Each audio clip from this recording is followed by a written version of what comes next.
Hey guys, Kai here from Lovelawns. Hope everyone's doing well. Just wanted to do a bit of an overview video of 4 of these battery line trimmers which I've got and that we currently use in our business. I see quite a few people asking questions, comparing them to each other and asking which one's better, which one's worse, lighter, heavier, faster, slower, etc, etc. So thought I'd put out this little video to try and help alleviate some of those questions, as we've obviously got all 4 of them here that most people talk about. And we've used them extensively over the past couple of years, so we've picked up a bit of experience with them, and hopefully I can share a little bit of that with you here and let you know how they sort of compare and some of the pluses and minuses, I guess, of each unit. So the first things we'll talk about is weights. This is the Husqvarna 325 ILK. This one weighs 4.5 kgs with the line trimmer attachment on it. As I use it here, as you can see it here, this is how we use this one for probably about 90% of the time. We sort of jump between the line trimmer and the blade edger. Haven't got the other attachments yet, which is why I don't use them, but I will be because it's an awesome little machine. So this is the Husky 325 ILK. That weighs 4.5 kgs and it has a 16.5 inch cut. Next one is the older style 536 ILK, which has been replaced by the 520 ILK, I think it is, or ILX, LI, what the hell is it? LILX. Same machine as far as I'm aware. I don't think they've changed anything. And this one weighs 3 kilograms without a battery and has a 15.5 inch cut down the end there. Next one along is the Ego. This is the 1530, which is the only one that spins anti-clockwise unless you get the commercial model with the cable. This one weighs 4.2 kilograms without a battery and has a 15 inch cut, which is a little bit small, to be honest. Even 15.5 on this Husky is a little bit small for commercial use. 16 I'd say is probably a minimum, but it is what it is. You can always take the guard off and then you can have it as big as you like, but with the guards on, 15 inch cut. Moving along to the Stihl FSA130R. This weighs 3.9 kilograms and has a 16.5 inch cut. So this is obviously the lightest without a battery, but obviously you don't put the battery in the machine, you have to plug it in. So that's the weights and the cutting capacities. The power of the machines, I would say the Stihl FSA130R is very similar to a Stihl 130 petrol unit, maybe a touch less. It's probably equivalent to like a 27cc engine, roughly. Ego has got a little less power than the Stihl, in my opinion, and the Husky has the least amount of power out of all of them, and then the 325 ILK is about the same as the Ego, just a touch under the Ego. So just to summarise, the Stihl has the most power by a little bit, followed by the Ego, followed by the 325, followed by the 536. This is probably equivalent to a 22cc engine, roughly. This is equivalent to a 25cc, and this is just a fraction more powerful. And then that's probably the Stihl FSA130R is probably equivalent to, as I said, like a 27cc, roughly, maybe a touch more. But obviously vibrations and fumes are just non-existent in any of these machines. So moving it down to the grip area, this has a rubberized grip which is comfortable. It's got a 3-stage safety. You sort of push this bit down, push that bit forward, and then you can engage the throttle, which in practice is a little bit fiddly, to be honest, but you kind of get used to it. You can change your speed settings with this little lever as well. So you've got 1, 2 and 3 indicated by these little green dots. It works well. It is fiddly. It does get annoying. You do change the speeds of the trimmer without wanting to sometimes, but it's not a big deal. It works fine. Moving on to the Ego, this also has a rubberized grip. It's got a 2-stage safety, bit on the side here, and then you can engage the throttle. 2 speed settings, 1 and 2.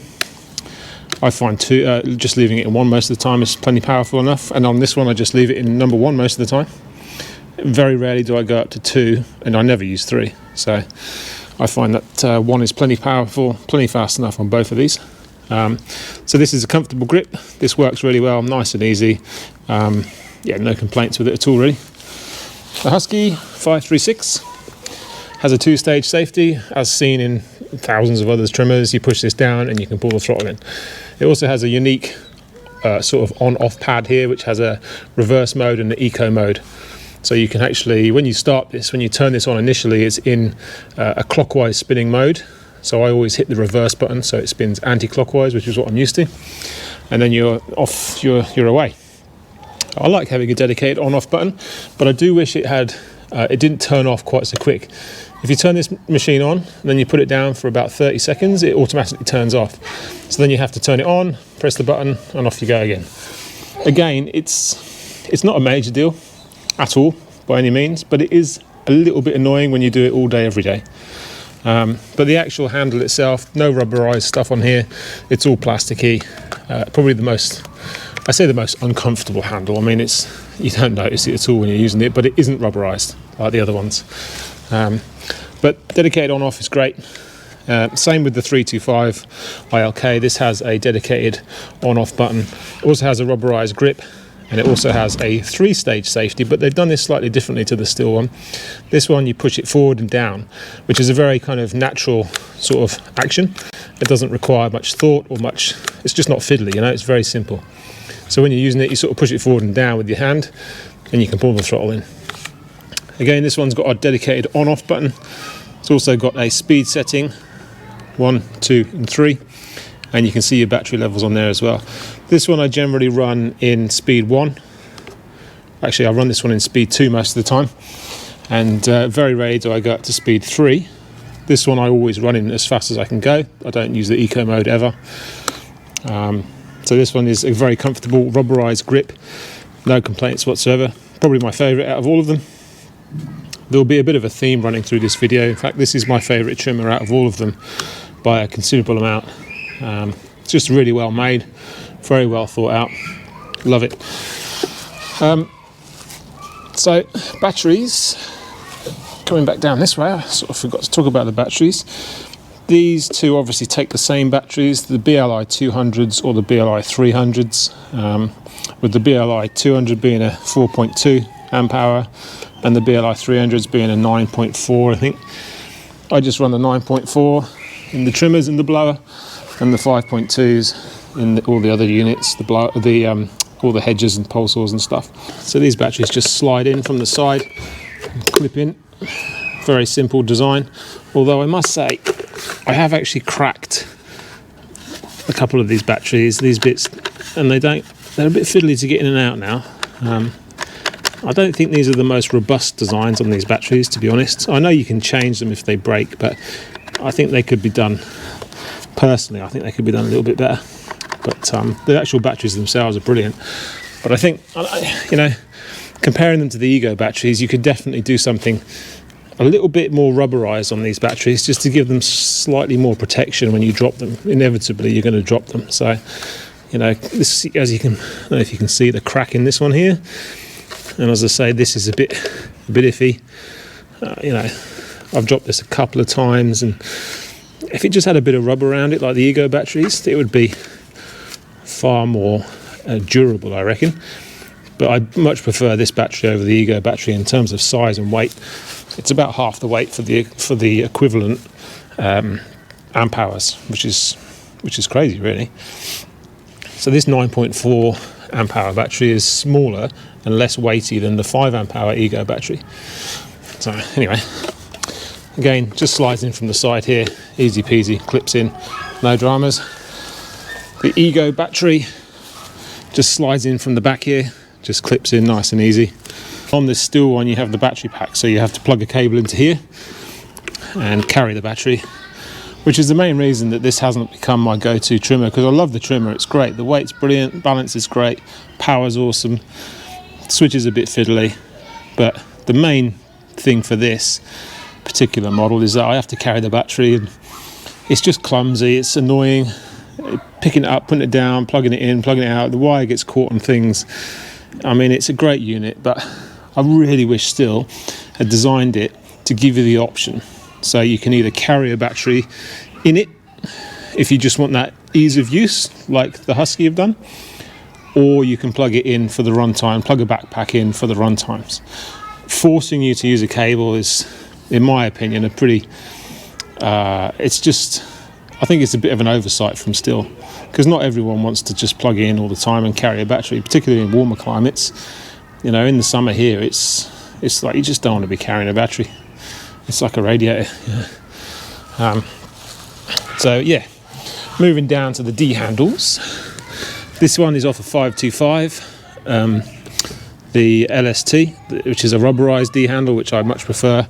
It comes with this plastic one, which is on this Husky. They both come with this as standard, this sort of cheapy kind of feeling plastic, which isn't rubberized, it's just plastic, and it's not a quick release. So I swapped that out for this one, which is rubberized and is quick release if you need to change it. If you've got different height staff or whatever. I can't say I've ever changed mine, ever, since I've owned a line trimmer. I set it and forget it. But if you need to change it, you can. So this one, pretty average, does the job, but it's average. I mean, one of the things with these is they don't have the vibrations of a petrol unit, so you can get away with a fairly basic handle here and it not feel too uncomfortable through the fingers after, when you're using it for a while. But even so, I still find this, they should just put these on all of them. Much better quality, much more comfortable when you're using it all day. The Husky, the Stihl, bloody hell, the Ego comes with this D handle, which is more of a D shape than the others. This is a quick release one. You just lift this lever up and you can slide it up and down. This is also just plastic. There's no rubber, like rubberization. Is that even a word? There's no rubber grip on it. It's about as basic as you can get, but it does the job. Nothing special, but does the job. Stihl has a really good rubberized grip, similar to the one I've put on the 325 Husky over there. Very comfortable, gets the job done really well, and it's very sturdy as well. There's no give, there's no play. These ones have a little bit of play. That one's pretty sturdy as well. Stihl also always come with these little sticky out bit things here. I don't actually know what they are, but it's on it. I don't know, stop it from rolling down a hill perhaps. Not 100% sure. Also, I don't really know what this bit's for. I don't think it's just for carrying it, but if anyone knows what those two bits are, let me know. Also, you get this carry thing here on the Stihl. I never use that on these particular style D handle ones. On the handle, the handlebar, the big horn grip things, whatever you call them. More so the brush cutters, I can see a point for that. But on these ones, I think that just gets in the way, that strappy thing. Same with the Ego, it's got it on here, but I never use it. Actually, it gets a bit, this one actually, I find when you're carrying it, you carry it here normally. There's a little bit here that sticks in your hand. Sounds a bit funny, but it's things I notice, so I thought I'd share it. So moving on down, all shaft driven apart from this one obviously because the motor's down here, which makes quite a big difference in terms of vibrations, which we'll talk about in a moment.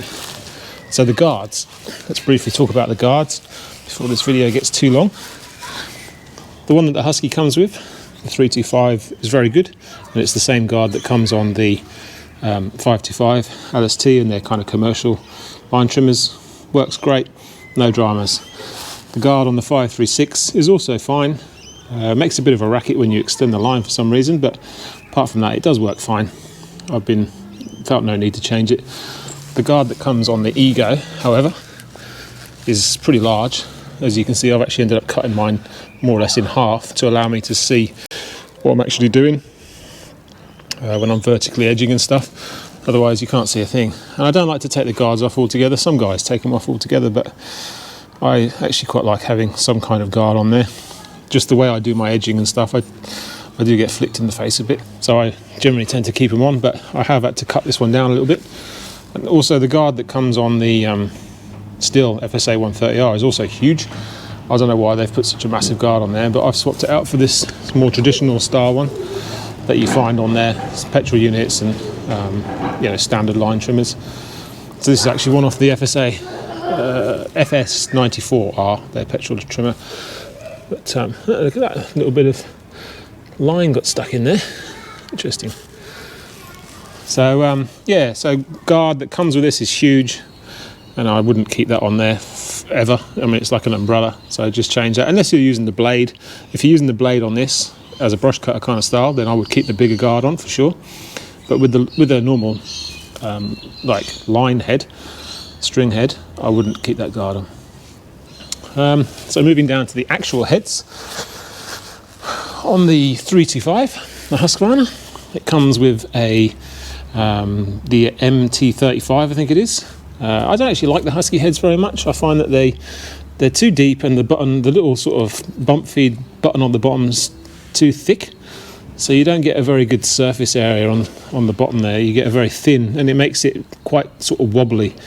And it makes it a bit more tricky to get a nice smooth cut across the lawns. So I much prefer these speed feed heads. You can sort of see what I mean in this one here. You see that? I mean, it just sticks out a long way, and from the height of the bottom of the head to the actual line is probably about nearly 4 centimeters on this, I reckon. Whereas on this one, it's probably about just over 1 centimeter, if that makes sense. So I find these speed feed heads, you can get a much closer cut to the lawns without having to tilt the angle of the trimmer too excessively. So yeah, I much prefer these speed feed heads, and I do run them on most of my trimmers if I can.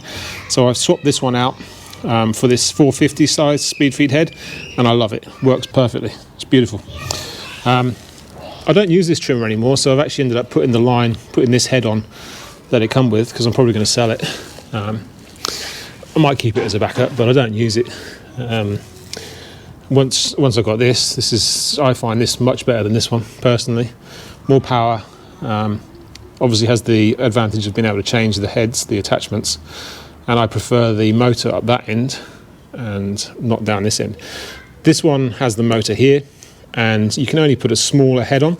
It comes with this small M35, M10 something, T10 M35 head, which is a smaller head, and again it's this Husky style head, so I don't like it very much. So I swapped this out for the smaller 350 size speed feed head, I think it is, which did improve it quite a bit, but I never quite gelled with this line trimmer as much as I hoped I would for some reason, and I don't know if I could tell you why.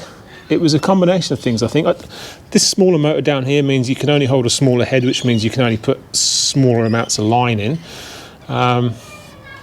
It didn't quite have enough power, I didn't think either. It was good, but not quite there. I think for a first attempt, bloody good unit, but this one is hands down better in every way.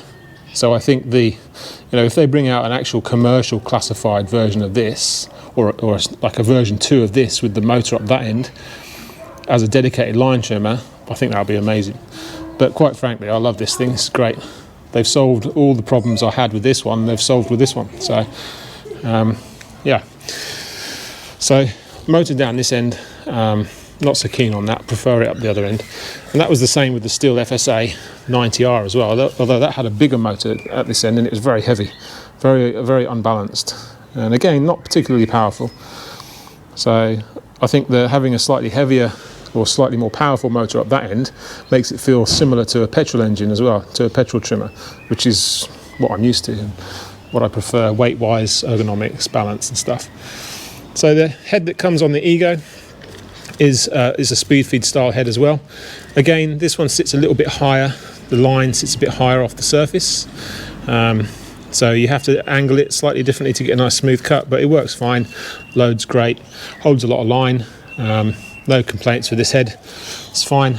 And then moving along to the Stihl, this one comes with this 26-2 auto cut head, which is Stihl's version of a speed feed, and again this is a great head. Holds, I think it's 27 foot line or something, which is amazing. And it's a little bit fiddly to load the line, especially when it's used like this one and you haven't got much to grip on here, and it does get a bit fiddly, but it's a great head, works really well. And again, you can hold heaps of line in there.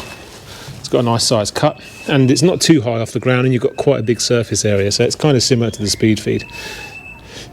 The speed feed is my favourite, followed by this, followed by this, followed by that. This is the FSA130R, speed 1. Speed 2. Speed 3.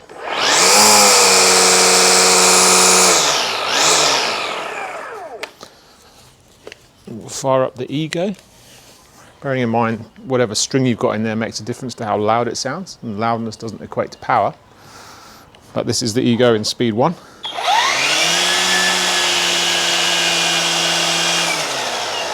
Speed 2.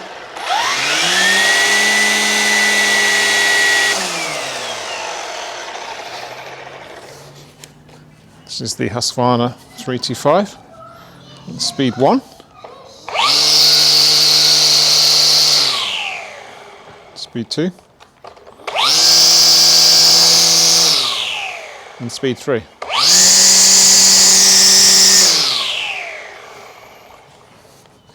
And then we will pop this battery into the 536 and we'll fire that one up as well. So this is normal speed and eco mode. That's probably about it, guys, I reckon. In terms of actual use, my favourite to use, as I've said a few times now, is the Husqvarna 325 ILK. It's just easy. It gives you the option of plugging a battery in, or you can plug a dummy battery with a cable and attach it to your back if you need that runtime. It's got the power, it's got the ergonomics, it's got the comfort. It really is a cracking machine. Before Husky bought this out, obviously my first one was the Stihl FSA130R battery trimmer. Didn't like that very much. Then I bought this Husqvarna one, the 536. Didn't quite gel with that as much as I hoped I would, for the reasons I've already spoke about, the motor and the power and stuff. So I did use that quite a bit, and I have used it a lot over the last 2 years, but I always sort of went back to the Stihl FS94R, the petrol one. And then I thought, because I didn't gel with that, I bought the Ego. And that one again, the batteries are so heavy on that. To get the runtime, you need the bigger batteries, and then it just feels so unbalanced.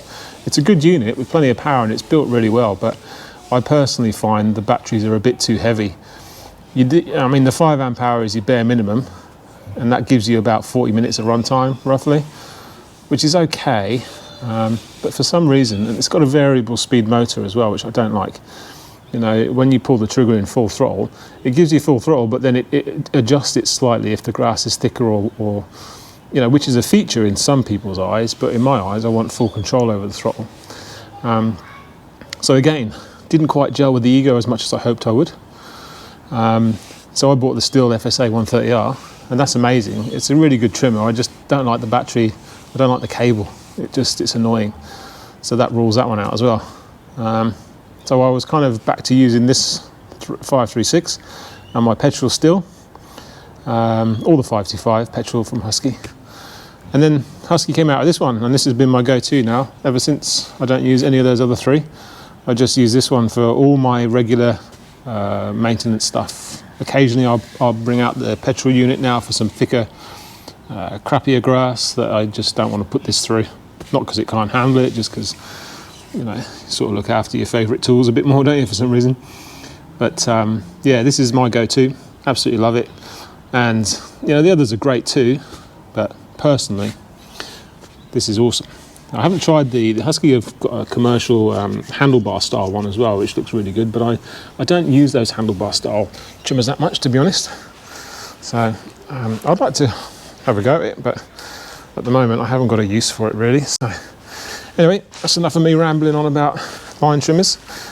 Hopefully that was of some use to you guys. And I've tried to record this video a few times now, and I tried scripting it, and that just sounded like I was reading a book. Very boring. First one I did, bloody microphone didn't work. So I think this is my 4th attempt at recording all this without babbling on too much. So hopefully this has been as concise as possible. I'm not doing it again. So it's either this or nothing. So hopefully when I look at this on the computer in a minute, I deem it worthy. Thank you guys for watching, really do appreciate it. And if you've got any questions or anything, hit me up in the comments below and I'll get back to you all as soon as I can. All right, see you on the next one.